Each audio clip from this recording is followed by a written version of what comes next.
But you have there's something not adding up. That's not the Arsenal I know. one for 65M done, the other one for 105. Don't you learn some haggle over nini? You're haggling over payment of structure. Yes. They want all the money up front. Arsenal say no, we will not pay everything up front for Rice. We can stagger the payment over the duration of his contract, which is 4 years.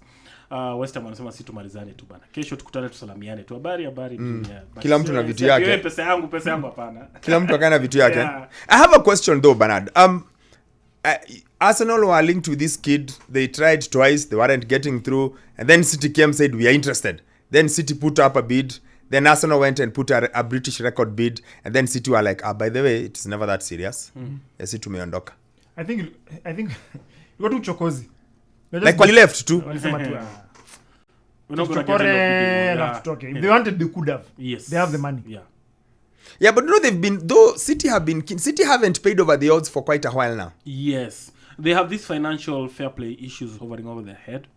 I think it's affected a little bit of their transfer. Thankfully, they have a quality squad. But even generally, City just think about it. Other than Grealish for 100 mil, City have signed players for random figures and they refuse. Last year, when they were told to take Kukurea and they were told it's 65, they said no, thank you, and they walked away. They have actually walked away from a few deals as soon as they thought there is not enough value for money. No, I believe it has something to do with the balancing of the book. I'll go back to think about it. They went in for Maguire. Once they were told world record fee, they said no, thank you. They went in for Alexis Sanchez. When they were told, they said no, thank you. In the last few months, they've done in the last maybe 3 years or so, they have barely paid over the odds. Yes. They seem to, because Grealish was only going to City. They weren't fighting with anyone, but they were like, okay, we'll pay 100 mil. But the other ones, they seem to just be like, at how much? No, keep your player. Yeah. We'll find another alternative. Harry Kane, they said, no, thank you. Let's find Haaland. But it's okay. Now, let me look at it differently. Because I think they signed a very interesting deal. I'm not trying to preempt another conversation, but they signed, because if you look at it, yes, they're big spenders. But now for them, perhaps if you look at it this way, they're saying, okay, fine, we want to be to make almost close to 700 million British pounds. In terms of revenue. Yes. By the end of the season, by this year or something, the financial now year. that thing he's talking about. So possibly, in the back of their minds, they're thinking, hey, math, tukifanya by income easy. Because if you're starting to have 3-digit million, it affects your books in the long term. So possibly for them, they're thinking, okay, we can get him at this amount, but it's never that serious.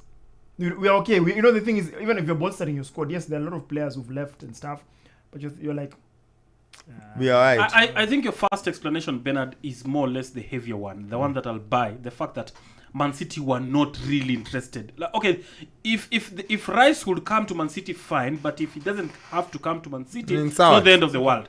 I think that is the most explanation that it is. And then again, in the world of transfers, I really believe Arsenal had Rice sealed up a while back. Wamemalizana na Rice, they've told him how much he's going to earn, they've told him where he's going to come to play, he's probably talked to it a number of times, so they're just clearing the West Ham part. So when Man City come in a little bit late, Rice anaambia skiza nilikuwa nishamalizana jamaa. As in, if he's that of a professional, unless something really accidental comes in along the way, I really have this feeling that before he went for his holiday, Arteta did write the names of the players he must have, which he's already now acquired. Now the rest, okay, akikuja ni sawa, asipokuja ni sawa, we can work with what we have, but these ones, I must get them, and Rice was top of that list. I said this last week, and again, I got stones thrown at me, and I'll say it again. Are any of the two signings enough to get Arsenal over the line? No. I think from last season, unless Jesus does quite show something that he's not shown since he came to England, he's not quite the number 9 you can rely on.